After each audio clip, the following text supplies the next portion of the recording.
വയനാട് മാനന്തവാടിയിൽ കാറിനുള്ളിൽ വെച്ച് പെട്രോൾ ഒഴിച്ച് കത്തിച്ച് കണ്ണൂർ സ്വദേശി ജീവനൊടുക്കിയ സംഭവത്തിന്റെ CCTV ദൃശ്യങ്ങൾ കൂടി പുറത്തു വന്നിട്ടുണ്ട്. ഇരിട്ടി സ്വദേശി സജീറാണ് ജീവനൊടുക്കിയത്. ഭാഗികമായി പൊള്ളലേറ്റ ഭാര്യയും മക്കളും ആശുപത്രിയിൽ ചികിത്സയിൽ തുടരുകയാണ്. ദൃശ്യങ്ങളിലേക്ക്.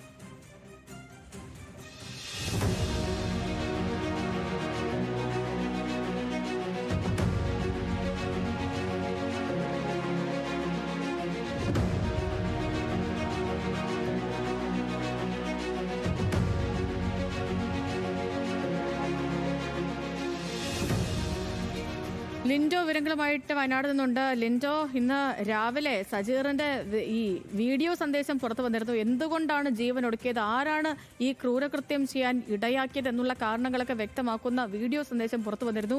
ദേ ഇപ്പോൾ CCTV ദൃശ്യങ്ങൾ. വിവരങ്ങൾ എങ്ങനെയാണ്? ഇന്നലെ രാത്രി 11 മണിയോട് കൂടിയാണ് കണ്ണൂർ സ്വദേശിയായ സജീറും കുടുംബവും മാനന്തവാടി ഇരുമ്പത്തെരുവിലെത്തിയത്. തുടർന്ന് കാറിൽ കരുതിയ പെട്രോൾ ഒഴിച്ച് സ്വയം തീയിടുകയായിരുന്നു. സംഭവ സ്ഥലത്ത് തന്നെ സജീർ മരിച്ചു. ഭാഗികമായി പൊള്ളലേറ്റ ഭാര്യ ഇപ്പോൾ കോഴിക്കോട് മെഡിക്കൽ കോളേജ് ആശുപത്രിയിൽ ചികിത്സയിലാണ്. ആത്മഹത്യക്ക് കച്ചവട സംബന്ധമായ സാമ്പത്തിക തർക്കങ്ങളാണ് ആത്മഹത്യക്ക് പിന്നിലെ കാരണമെന്ന് വ്യക്തമാക്കുന്ന സജീറിന്റെ വീഡിയോ നേരത്തെ തന്നെ പുറത്തു വന്നിരുന്നു. തുടർന്ന് ഇന്ന് ഉച്ചയോടുകൂടിയാണ് CCTV ദൃശ്യങ്ങൾ പുറത്തു വന്നിരിക്കുന്നത്. നിലവിൽ പോലീസ് കേസെടുത്ത് അന്വേഷണം ആരംഭിച്ചിട്ടുണ്ട്.